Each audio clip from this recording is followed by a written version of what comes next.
first lecture of aggregation of the income, that is the clubbing of the income under section 60 to 65, जिसके अंदर हमने discuss किया था कि ग्रॉस टोटल इनकम और टोटल इनकम फाइनल जो है उससे हमें क्या रिजल्ट मिलता है। उसका जो ऑब्जेक्टिव है, हेड्स ऑफ द इनकम का जो ऑब्जेक्टिव है वो सिर्फ है कि इनकम कैसे कंप्यूट की जाएगी, लेकिन क्लबिंग का जो है किसके हाथ में टैक्सेबल होगी, और वो हमें क्लबिंग ऑफ इनकम ने सिखा। वो क्लबिंग ऑफ इनकम का ऑब्जेक्टिव है, जिसकी वजह से हम टैक्स अवॉइडेंस को रोकना चाहते हैं। तो उसके बाद हमने डिस्कस किया था कि सेक्शन 60 टू 65 में, क्योंकि इनकम जो थी वो हायर इनकम अगर होगी तो हायर टैक्स रेट स्लैब लगता है और वहां पे higher amount of income tax लगता है। और बस उसी वजह से क्या है कि जो एसएससी है वो अपनी इनकम को शिफ्ट करने की कोशिश करता है दूसरे लोगों पर, जिसकी वजह से उसकी जो टैक्स लायबिलिटी है वो कम हो जाए, और उसी को तो हम अवॉइडेंस ऑफ टैक्स बोलते हैं। तो इसी मिसचीफ को खत्म करने के लिए हम section 60 to 65 income tax act जो है वो क्लबिंग ऑफ इनकम का प्रोविजन लेके आया था। उसके बाद हमने सेक्शन 60 में ये पढ़ा था कि जब हम अपनी इनकम को ट्रांसफर करते हैं, लेकिन जिस एसेट से वो इनकम डिराइव हो रही थी उस एसेट को हम ट्रांसफर नहीं कहते, तो that is deemed to be the income of the SSC. तो सेक्शन 60 में हमने ये बातें डिस्कस करी थी कि इनकम ट्रांसफर की जाएगी लेकिन एसेट ट्रांसफर नहीं होगी, और ट्रांसफर जो है वो इनकम को ट्रांसफर करेगा ट्रांसफरी को, लेकिन इनकम जिस एसेट से उसको डिराइव किया जा रहा है उसको जो है वो ट्रांसफर नहीं किया जा रहा है। और ट्रांसफर का मतलब हमने आपको बताया था कि ये कैपिटल गेन, इसमें इसका मतलब कैपिटल गेन नहीं होता। उसके बाद हमने ये डिस्कस किया था जैसे ही ट्रांसफरी को ये इनकम ट्रांसफर करेगा तो वो जो ट्रांसफर्ड इनकम है वो क्लब कर दी जाएगी with the income of the transfer, क्योंकि हमने आपको बोला था कि क्लबिंग ऑफ द इनकम का मतलब होता है that is to be added back. और उसके बाद हमने आपसे डिस्कस किया था कि this transfer can be made by any person to any person. फिर हमने आपसे कुछ एक इंस्टांसेस डिस्कस किए थे रिगार्डिंग द ट्रांसफर, जहां पे क्लबिंग हो सकती थी, जहां सेक्शन 60 जो था वो अट्रैक्ट हो रहा था, और कई जगह हमने देखा कि 60 जो है वो अट्रैक्ट नहीं हो रहा था। तो आई होप कि अभी तक आपको सेक्शन 60 जो है वो क्लियर हो गया होगा। अब उसके साथ हमने एक और कंडीशन बताई थी आपको कि जी it does not matter whether such transfer is revocable and irrevocable.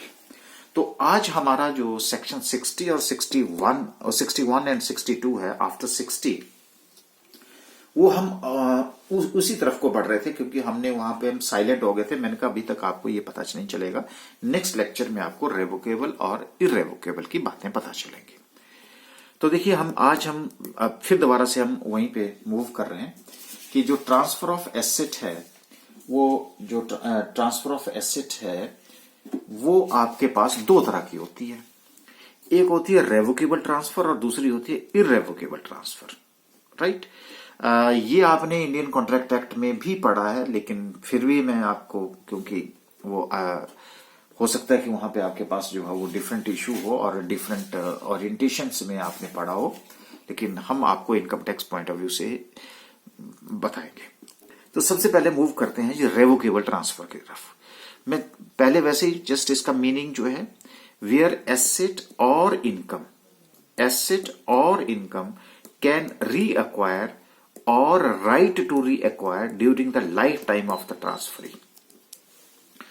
तो अब क्या है जी, यहां पे अब बिल्कुल बताऊंगा, लेकिन पहले मैं आपको बस मोटे तौर पे ये बता रहा हूं कि अगर ये रेवोकेबल ट्रांसफर होगी तो क्या होगा, इररेवोकेबल होगी तो क्या होगा, हमें क्यों इसका मीनिंग जो है वो समझना जरूरी है। क्योंकि अगर वो रेवोकेबल ट्रांसफर होगी then clubbing will take place from the beginning, तो क्लबिंग होगी। और अगर वो इररेवोकेबल ट्रांसफर है, no clubbing till the death of the transferee, तो उस केस में क्लबिंग नहीं होगी जब तक उसकी डेथ नहीं हो जाती। So no clubbing till the death of transferee. In case of the revocable transfer, clubbing will take place from the beginning. So let us move towards the revocable transfer. Revocable transfer of the assets is under section 61 और जो irrevocable transfer है that is covered under section 62. Okay, 61. तो जैसे मैंने कहा कि revocable transfer, इसमें क्या है कि अगर मोटे तौर में आपको बताऊं कि जब आप किसी एसेट को ट्रांसफर करते हैं लेकिन उसको वापस आपके पास वो वापस आ जाए, वो आप उसको री एक्वायर कर सकें या आपके पास उसको री एक्वायर करने का राइट आपके पास आ जाए during the life time of the transferee. तो ये मेरे पास क्या है, एक ट्रांसफरर है और एक ट्रांसफरी है. अब अगर वो एसेट को ट्रांसफर कर रहा है तो उसके बाद उस एसेट को उसको री एक्वायर करने का जब राइट इसके पास है, राइट इसके पास है, लेकिन during the life time of the transferee, अभी तक ये ड्यूरिंग द लाइफ टाइम, अभी तक ये जिंदा है, ट्रांसफरी जो है वो जिंदा है. उस टाइम तक अगर वो उसके पास ये वापिस आ जाती है तो हम उसको रेवोकेबल ट्रांसफर बोलते हैं. बिल्कुल सिंपल वर्ड्स में बताऊंगा, लेकिन अभी तो मैं आपको सिर्फ ये बता रहा हूं कि यहां पे अगर रेवोकेबल होगी तो क्लबिंग विल टेक प्लेस, और अगर इरेवोकेबल होगी तो जब तक उसकी डेथ नहीं हो जाती है ट्रांसफर की तब तक जो है वो रेवोकेबल नहीं होगा. यानी कि ये मोटे तौर पे अब हमने ये प्रूव करना है, ये दो बातें आपको प्रूव करके बतानी है. ठीक है जी. तो पहले हम चलते हैं रेवोकेबल, फिर चलता है. हाँ, इरेवोकेबल जो है वो थोड़ा सा मीनिंग यहां पे बता देता हूं कि any transfer for life time of the transfer without any condition. अब इसका मतलब क्या हुआ कि मैंने ट्रांसफर तो कर दी, लेकिन कब तक करी, जब तक कि ट्रांसफरी की डेथ नहीं होती, और जैसे ट्रांसफरी की डेथ हो जाएगी बिना कंडीशन के वो दोबारा से एसेट जो है वो ट्रांसफर के पास पहुंच जाएगी. इतना सा है, लेकिन कोई बात नहीं, अभी आपको टेंशन करने की जरूरत नहीं है, हम उसकी डिटेल में बात करेंगे. देखिए, सबसे पहले मेरे पास आ गया revocable transfer of the asset under section 61. When a revocable asset is transferred by one person to another person, any income arising from such asset shall be included in the total income of the transferor. 60 में आपने क्या discuss किया था जी? 60 में किया था income, और यहां पे क्या ट्रांसफर क्या कर रहे हैं, रेवोकेबल एसेट इज ट्रांसफर्ड. वहां आप एसेट ट्रांसफर नहीं कर रहे थे, वहां इनकम ट्रांसफर कर रहे थे, लेकिन यहां पे क्या कर रहे हैं आप, एसेट ट्रांसफर कर रहे हैं. और वो भी एसेट कौन सी, रेवोकेबल ट्रांसफर, रेवोकेबल एसेट है जो कि एक टाइम के बाद आपके पास वापिस आ जाएगी. एंड उस रेवोकेबल एसेट से जो भी इनकम अराइज होगी उस एसेट से वो ट्रांसफर के हाथ में ही टैक्सेबल होगी, वो ट्रांसफर के हाथ में टैक्सेबल नहीं होगी. इसका मतलब क्लबिंग होगी, सिंपल सी बात है. ओके, तो यही बताया ना आपको क्लबिंग. चलिए देखिए, अब आपको सिंप्लीफाई करते हैं.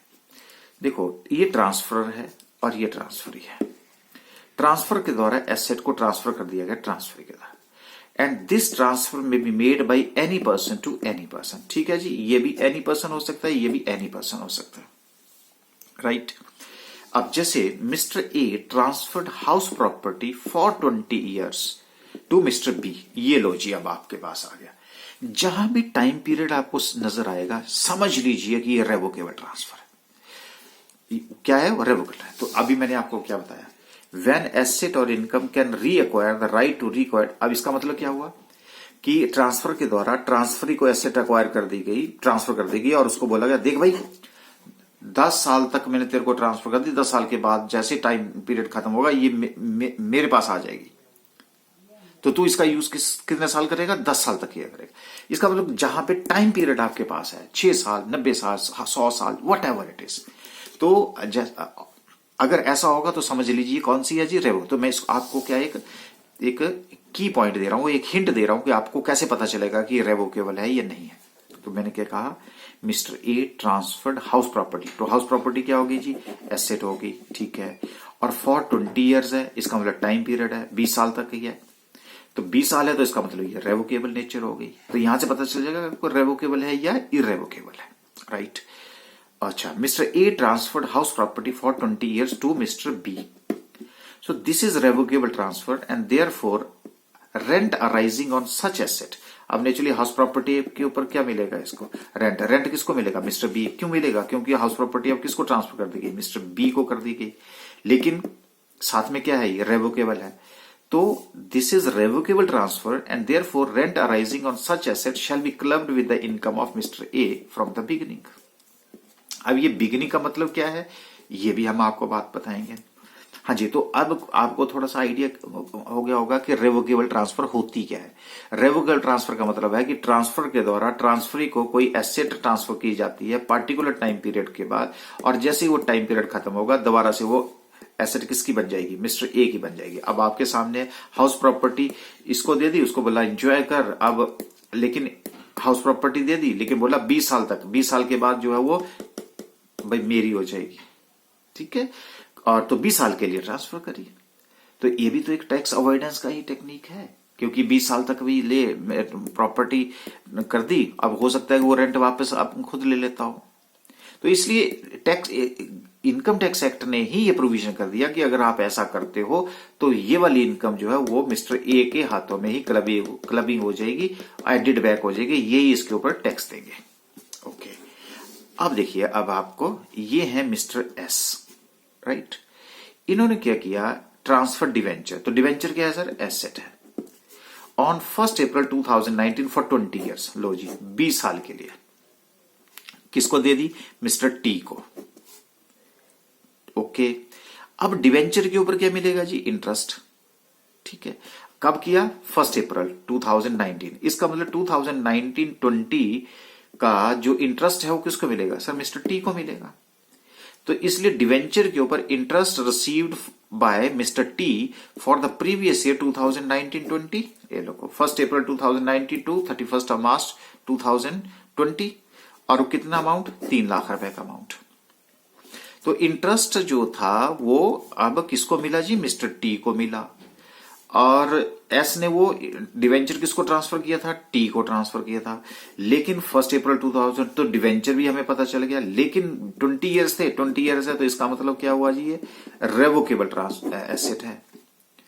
तो अभी हमने प्रोविजन पढ़ा है, ठीक है, तो क्या होगा जी, this income will be clubbed in the hands of S. ये जो 3 लाख रुपए की income as an income from house property as a rent जो मिल रहा है, या इंटरेस्ट जो उसको मिल रहा है, वो मिस्टर टी के हाथ में टैक्सेबल नहीं होगा, क्योंकि सेक्शन 61 में ये कहा गया है कि अगर आपकी एसेट जो है ट्रांसफर की जा रही है लेकिन एसेट जो है वो रेवोकेबल ट्रांसफर है, तो उस केस में ट्रांसफरी के हाथ में टैक्सेबल नहीं होगा, this would be taxable in the hands of transferor.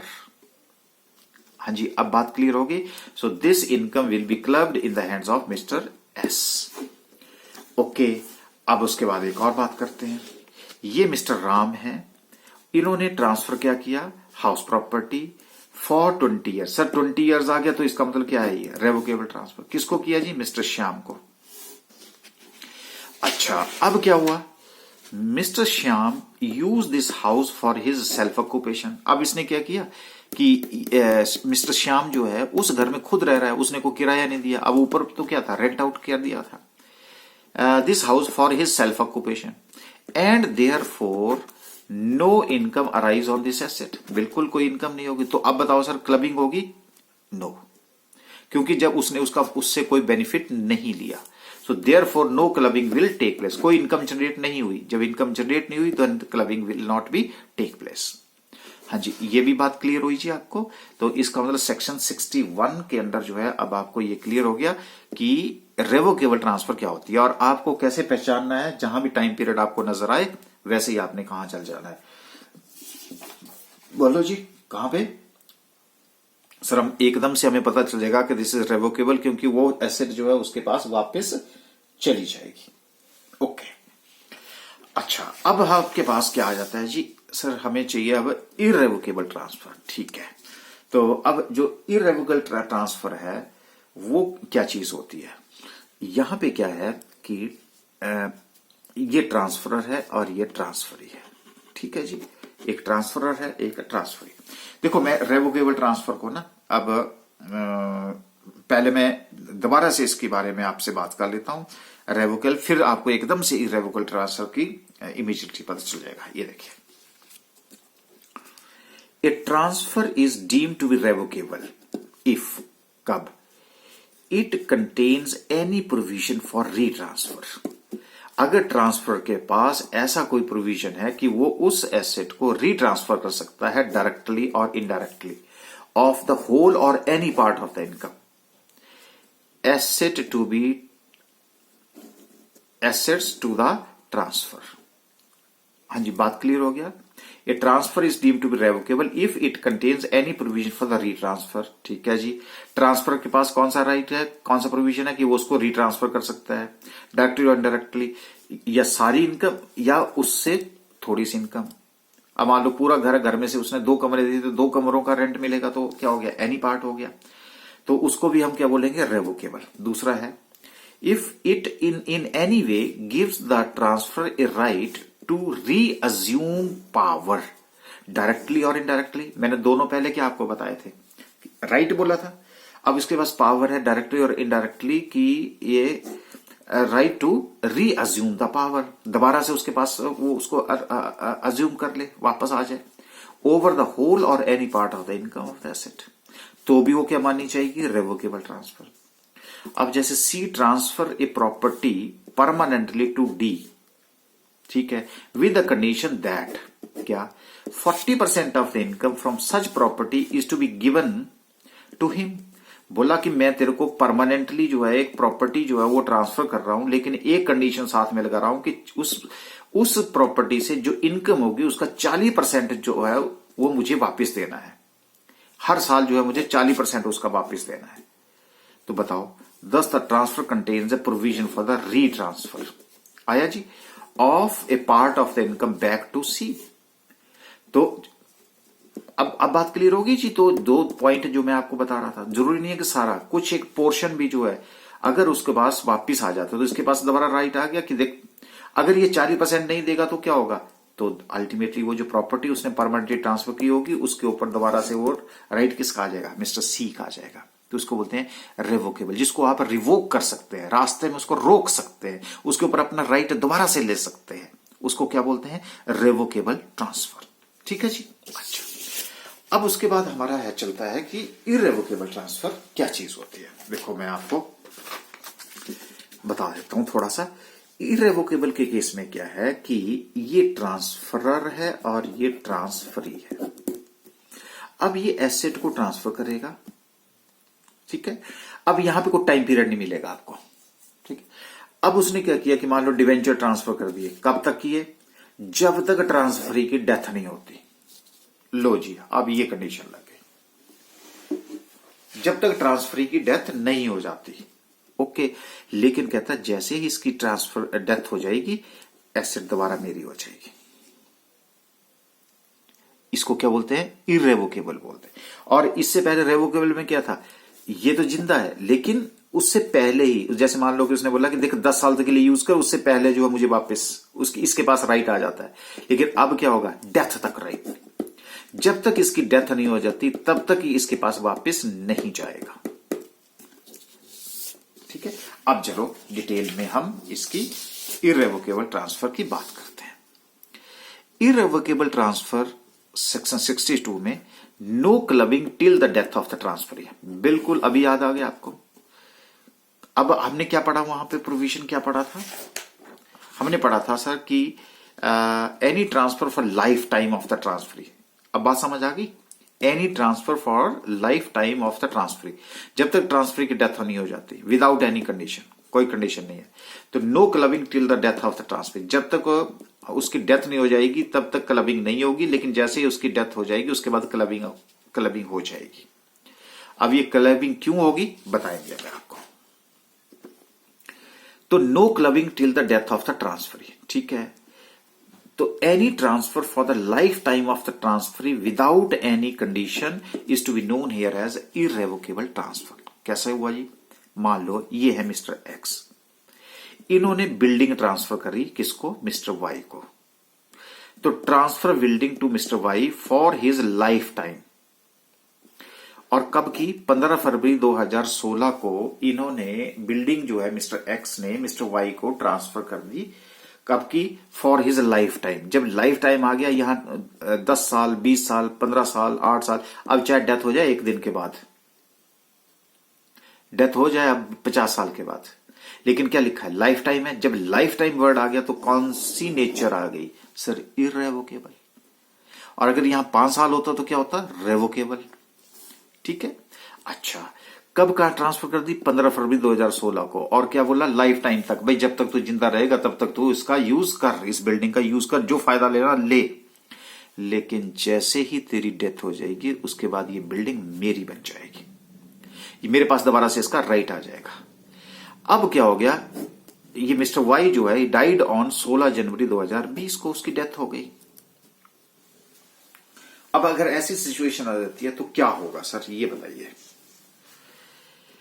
हाँ, लेकिन उसके साथ उसने क्या कहा, however mister X takes actual possession on 20 February 2020। ऐसा कैसे हुआ, देखिए हुआ क्या कि डेथ होगी 16 जनवरी 2020 को।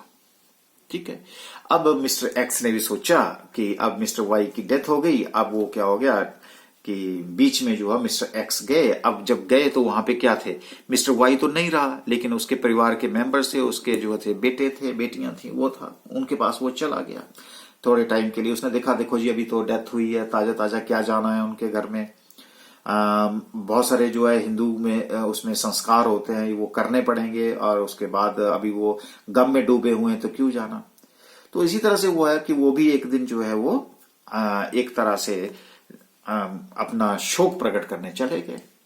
जब वो शोक प्रकट करने गए तो उन्होंने उनको बोल दिया कि देखो बच्चों, अब ऐसा है कि एक तरह से ये तो प्रॉपर्टी मेरी है, ये मैंने जो है वो ट्रांसफर करी थी आपके पापा को। वो बोले नहीं नहीं नहीं, ये तो हमें पापा ने बताया नहीं है, ये तो प्रॉपर्टी हमारी है, आपकी प्रॉपर्टी कैसे हो सकती है, ये तो हो ही नहीं सकता। लेकिन मिस्टर एक्स ने कहा कि कोई बात नहीं, इसके पेपर्स मेरे हैं, हो सकता है कि वो पेपर्स आपको उन्होंने दिखाए नहीं होंगे, क्योंकि मैंने ये जो बिल्डिंग थी ये इरेवोकेबल ट्रांसफर थी, क्योंकि मैंने जो उनको बिल्डिंग ट्रांसफर करी थी वो उसकी लाइफ टाइम के लिए की थी, और वो 2016 को ये पेपर्स मेरे पास पड़े हैं जो ये बताते हैं कि आप इसके मालिक नहीं है, अब मालिक मैं हूं, तो इसलिए आप काइंडली इस घर को अब अपना जो भी है वो कंप्लीट करिए और उसके बाद इस घर को खाली कर दीजिएगा। तो इस तरह से क्या हुआ कि डेथ हो गई थी 16 जनवरी को, लेकिन अब उसने जो एक्चुअल पोजीशन लिया वो 20 अप्रैल 2020 को लिया। तो देखो 16 जनवरी से लेकर 20 अप्रैल 2020, अब इस दौरान क्या हुआ, क्या सिचुएशन होगी, देखो ये समझाते हैं अब आपको, और इसी के थ्रू आपको कंसेप्ट क्लियर होगा। तो the building is transfer under irrevocable transfer, बिल्कुल सर, ये तो हमें पता लग गया लाइफ टाइम। ठीक है, दूसरा हमें यह भी है पता है सर कि no clubbing provision will be applied till the death of mister Y. जब तक मिस्टर वाई की डेथ नहीं होती तब तक उस प्रॉपर्टी के से जितनी भी इनकम मिस्टर वाई ने अर्न की होगी वो इनकम मिस्टर वाई की रहेगी, क्योंकि उसमें सेक्शन 62 के अंडर जो है वो इरेवोकेबल ट्रांसफर थी जिसकी क्लबिंग नहीं होती।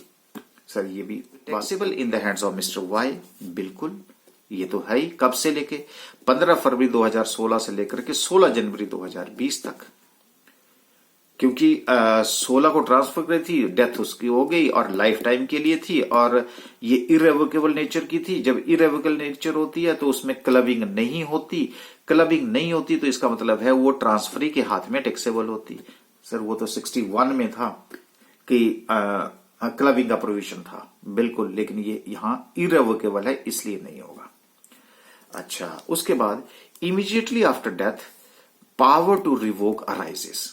अब जैसे उसने क्या किया, 20 अप्रैल को ट्रांसफर किया, नहीं, जिस दिन उसकी डेथ हो जाएगी उससे नेक्स्ट डे जो है उनके पास पावर है कि टू रिवोक अराइज, कि अब वो अपनी प्रॉपर्टी को वापस ले सकते हैं। तो उन्होंने तभी तो वो थोड़ा सा टाइम पीरियड दे दिया, तब तो आप बोलेंगे कि जी अब 20 अप्रैल को आया तो वो 20 अप्रैल से उसकी इनकम मानी जाएगी, नहीं।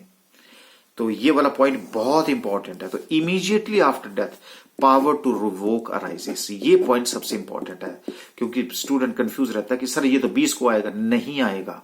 जिस दिन उसने पोजीशन ली उस दिन आएगा, नहीं आएगा। जिस दिन उसकी डेथ हुई बस उसके बाद उसके पास इस एसेट को वापस बुलाने की पावर उसके पास आ जाएगी। जब आ जाएगी तो क्या होगा, so income will be taxable in the hands of mister x irrespective of the date of actual possession of the asset।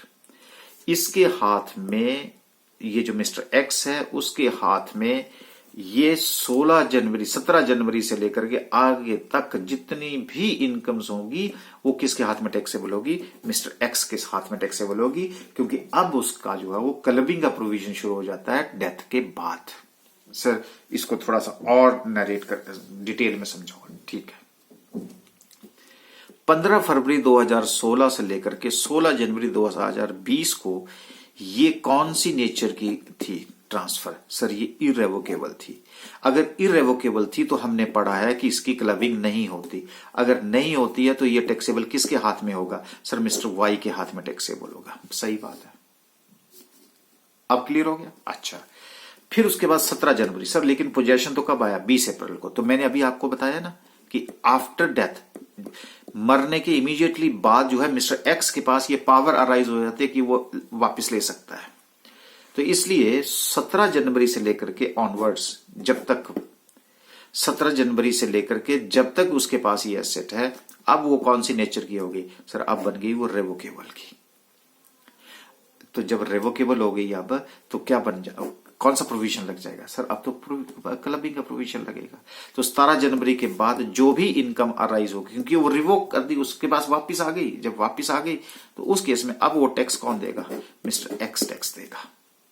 तो चाहे यहां पे 16 जनवरी 2020 से लेकर के 20 अप्रैल 2020 तक मिस्टर वाई ने उसका बेनिफिट लिया होगा, उसका कोई फर्क नहीं पड़ेगा। टैक्स तो किसको देना पड़ेगा? मिस्टर एक्स को ही टैक्स देना पड़ेगा, क्योंकि अब यहां पे क्लबिंग का प्रोविजन शुरू हो गया। लेकिन जब तक वो इरेवोकेबल ट्रांसफर थी तब तक क्लबिंग नहीं होती, लेकिन उसके बाद जो है वो क्लबिंग हो जाती है। अच्छा, कई बार जो है आपसे एक बात पूछ ली जाती है। शरारती दिमाग होते हैं और अच्छे होते हैं, बच्चों के माइंड जो है चंचल होते हैं, क्यूरियोसिटी होनी चाहिए। अब मान लो वो कहते हैं सर कि यहां तो डेथ किसकी हो गई, यहां पे वाई की डेथ हो गई 16 जनवरी को। कहते हैं सर सपोज करो मिस्टर एक्स की डेथ पहले हो जाए, फिर क्या करेंगे? तो क्या करेंगे? कुछ नहीं है, मिस्टर एक्स के आगे लीगल हायर होंगे, बेटा होगा, बेटी होगी, कुछ भी होगा, तो क्या होगा? ये इसको पूछेगा ना। इसकी डेथ पे कौन पूछेगा? इसका पेरेंट्स, इसके जो है सन होगा, डॉटर होगा, लीगल हायर जो भी होगा, उसके हाथ में टैक्सेबल हो जाएगी। तो यहां तक जो है वो क्लबिंग नहीं होगी, लेकिन उसके बाद जो है फिर क्लबिंग शुरू हो जाएगी। जब इसकी डेथ हो जाएगी तो इसके बच्चे, अब इसके बच्चे, ये लीगल हायर है। होगी जी बात clear? So if the death of mister X occurs before mister Y, the legal heir would take place. तो कुछ नहीं होगा, मिस्टर एक्स की जगह कौन होगा? मिस्टर लीगल हायर होगा, कोई दिक्कत नहीं होगा और कोई डिफरेंस नहीं है। तो देखिए, अब इतनी सी जब मैंने डिस्कशन करी तो अब हम एक थोड़ा मास्टर चार्ट बताते हैं कि हमारी जो डिस्कशन है वो और ज्यादा इंटरेस्टिंग होने वाली है। सर वो इंटरेस्टिंग कैसे होने वाली है? मैं वैसे मास्टर चार्ट में हमने सेक्शन 60 पढ़ लिया, 61 पढ़ लिया, 62 पढ़ लिया, ठीक है, यहां तक पढ़ लिया। अब हम चलेंगे सेक्शन 64 सब सेक्शन 14 की तरफ को, spouse, sons, wife, any other person. Sir ये नहीं समझ आ रही है। और उसके बाद चलेंगे हम रेमुनरेशन की तरफ, सेक्शन 64 सब सेक्शन 1 क्लॉज 2 की तरफ को। कोई बात नहीं, आपको ये बात थोड़ी देर में पता चलेगी, लेकिन हमारा एक मास्टर चार्ट बन गया कि हम डिस्कशन कैसे करेंगे। तो ये डिस्कशन हो चुकी है, अब ये डिस्कशन और ये डिस्कशन होगी। सर ये कैसी डिस्कशन होगी? हाँ अभी बताते हैं आपको। अभी तक हमने डिस्कस किया था रेवोकेबल ट्रांसफर और इरेवोकेबल ट्रांसफर, और उससे पहले हमने 60 में डिस्कस किया था कि जब इनकम ट्रांसफर की जाती है लेकिन एसेट को ट्रांसफर नहीं किया जाता तो क्लबिंग होती है। उसके बाद हमने डिस्कस किया कि अगर वो रेवोकेबल ट्रांसफर है तो क्लबिंग की जाती है, लेकिन अगर इरेवोकेबल ट्रांसफर है तो उसकी क्लबिंग जो है वो ट्रांसफर की डेथ तक नहीं की जाती, लेकिन उसके बाद जो है उसकी क्लबिंग की जाती है। सर ये क्या है? ये देखिए, ये मिस्टर एक्स हैं और मिस्टर वाई है। उन्होंने क्या कहा कि transfer asset without consideration. Sir वो अच्छा, ये विदाउट कंसिडरेशन की बातें हैं। सर विदाउट कंसिडरेशन को तो हम क्या बोलते हैं? गिफ्ट बोलते हैं। उसने बोला ये पकड़ 10,000 रुपए, transfer without asset without consideration. Okay, उसने कहा ये ले डिवेंचर, लेकिन मुझे कुछ नहीं चाहिए। कहता डिवेंचर? हाँ ये ले 2 लाख रुपए के डिवेंचर, मुझे कुछ नहीं चाहिए। Requires after 10 years। अच्छा, अब आप बताओ कि आप किसी को किसी पार्टिकुलर ओकेशन के ऊपर कुछ ना कुछ देते होंगे या कोई इंटरेस्ट होता होगा, लेकिन आप मुझे ये बताना कि विदाउट कंसिडरेशन आपने बोला कि ये ले भाई, इसका मतलब अब मान लीजिए कि उसका बर्थडे गिफ्ट है, उसका बर्थडे था और बर्थडे के ऊपर आप चले गए और आपने कहा कि ये लो जी घर, ये लो बर्थडे गिफ्ट, लेकिन ये जो बर्थडे गिफ्ट है ना, ये मैंने तेरे को 10 साल के लिए दिया, उसके बाद मैं वापस ले लूंगा। कौन सा होगा जी? रेवोकेबल। आप मुझे ये बताओ, आप किसी को बर्थडे गिफ्ट देते हैं और आप बोलते हैं कि ये ले भाई बर्थडे गिफ्ट, लेकिन मैं 5 साल के बाद ना ये बर्थडे गिफ्ट मेरा होगा। मुझे बताओ प्रैक्टिकली ऐसा पॉसिबल है? क्या आप ऐसे गिफ्ट कभी देते हैं या ऐसे गिफ्ट कभी रिसीव करते हैं? आप बोलते हैं ये ले अंगूठी, लेकिन 2 साल के बाद जो है मेरी हो जाएगी, ये मैंने तेरे को गिफ्ट जो है सिर्फ 2 साल के लिए दी। नहीं है ना ऐसा? अच्छा, लेकिन वैसे अगर देखा जाए और उसने बोला कि आई वुड री अक्वायर आफ्टर 10 years, तो इसका मतलब विदाउट कंसिडरेशन का मतलब क्या होगा? गिफ्ट। और गिफ्ट किसके ऊपर है? बर्थडे के ऊपर। आपने देखा कभी ऐसा कोई गिफ्ट देते हुआ कि ये पकड़ गिफ्ट, बर्थडे गिफ्ट, और 2 साल के बाद मैं फिर वापस ले लूंगा तेरे से? नहीं होता ना, practically it is not possible. चलो एक और बात करते हैं। इसने क्या कहा कि ट्रांसफर एसेट विदाउट कंसिडरेशन, इसने गिफ्ट दिया लाइफ टाइम में। सर लाइफ टाइम तो अभी पढ़ा हमने, बिल्कुल। उसने ये कहा कि देख मिस्टर एक्स, मैंने तेरी दोस्ती तक जो है, ये मेरा तो दोस्त है, लेकिन मैं तेरे को एक घर जो है गिफ्ट कर रहा हूं, और कब तक कर रहा हूं? लाइफ टाइम तक। अब दोस्ती है, उसने कहा, अब उसने सोचा कि यार ये 10 का साल जिएगा, उसके बाद ये इसका यूज कर लेगा, यूज करने के बाद जो वापिस आ जाएगा। वो कहता दोस्ती गई भाड़ में, मैं नहीं तेरे को वापिस देता इस गिफ्ट को, मैं इस गिफ्ट को वापस नहीं देता। अब मान लो कि वो 20 साल, 30 साल, 40 साल, 50 साल जीतता रहा, फिर तो यहां भी उसने गिफ्ट, वो बोलता तू काय का दोस्त, मैंने तो तूने घर मेरे को दे दिया, अब मैं नहीं जानता तेरे को कौन है। ऐसा है ना हिंदुस्तान में। तो ये बताइए कि ये कौन सा हो गया? सर इररेवोकेबल होता है लाइफ टाइम के लिए। अगर ऐसे कोई गिफ्ट देता है और ऐसे गिफ्ट देता है तो प्रैक्टिकली पॉसिबल है ऐसे? सर ऐसे नहीं है। अगर नहीं है तो एक और सिचुएशन लेते हैं। इसका मतलब यहां कंडीशंस थी।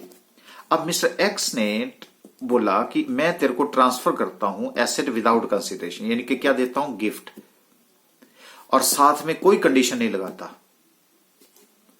तो बताओ, कहता कि क्लबिंग होगी? उसने बोला, लॉ ने कहा no clubbing. Transfer asset without consideration and there is no condition, and if there is no condition, ठीक है। अब क्या है? अब मान लीजिए कि आपकी इंटेंशन जो है टैक्स अवॉइडेंस की नहीं है, आपने 2 करोड़ का घर जो है वो क्या दे दिया? गिफ्ट दे दिया, ठीक है। तो क्या आप इसमें जो है वो टैक्स चोरी कर रहे हैं? This is the question. Government ने ये सोचा, तो उसने कहा कि अगर इसमें जो है वो चोरी का बू नहीं आ रही है, इसलिए जो है वो क्लबिंग नहीं होगी। तो जहां कंडीशन कोई नहीं है, transfer of asset without consideration है, यानी कि आप गिफ्ट दे रहे हैं, कंडीशन कोई नहीं है, जैसे यहां लाइफ टाइम की कंडीशन थी, यहां जो 10 साल की कंडीशन थी, तो ऐसा नहीं है। लेकिन ये तो पॉसिबल है कि देयर इज नो कंडीशन। जब नो कंडीशन है, नो क्लबिंग।